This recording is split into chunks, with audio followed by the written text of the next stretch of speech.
1. Floating Castle. Arthur Lewin.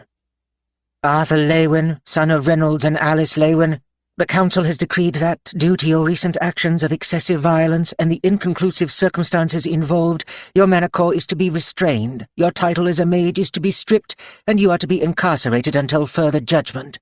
Effective immediately. Those words, spoken with a cold, almost detached authority, were followed by 3 distinct reactions from the people around me. The first came from those who were ignorant but curious. They eyed me with perplexed looks, studying my appearance as they tried to make it fit with the words the lance, Vere, had just read. Inconclusive circumstances, excessive violence.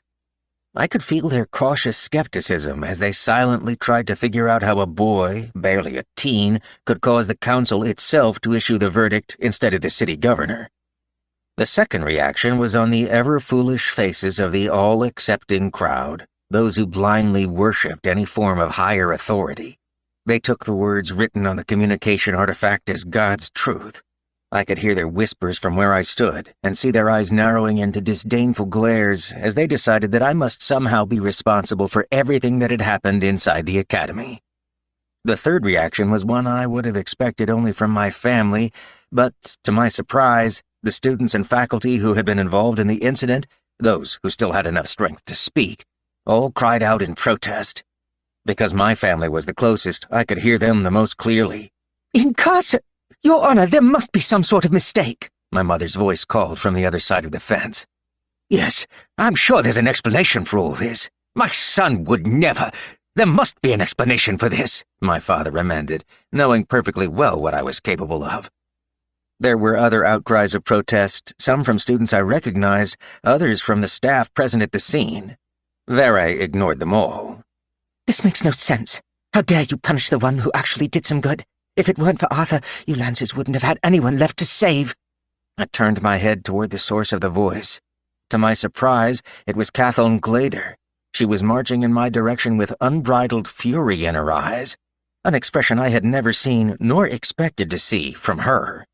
I will see to it that my mother and father rescind this decree at once. The lance opened the scroll she held, revealing the signatures at the bottom.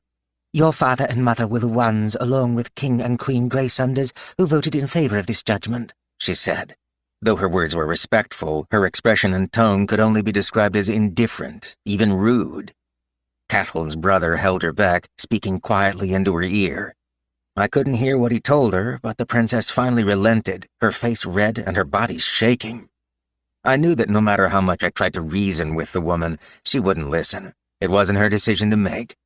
"Can I speak to my family one last time before you take me?" I asked, my voice coming out more sullen than I had wished. Vere gave a terse nod, and I walked back to where my parents were leaning against the fence. For a few seconds, we just stared at each other, not knowing how to begin. "Don't look so sad, guys. This misunderstanding will be cleared up soon." I flashed them a wide grin, hoping to hide my uncertainty. I had allies within the council, but there were too many unknown factors at work here. I wasn't as worried for myself as I was for Sylvie. Having a dragon alive on our continent wasn't a matter that could be waved off. My facade must have faltered as I focused on my thoughts, because my parents' expressions changed. They both gazed at me, wide-eyed and afraid.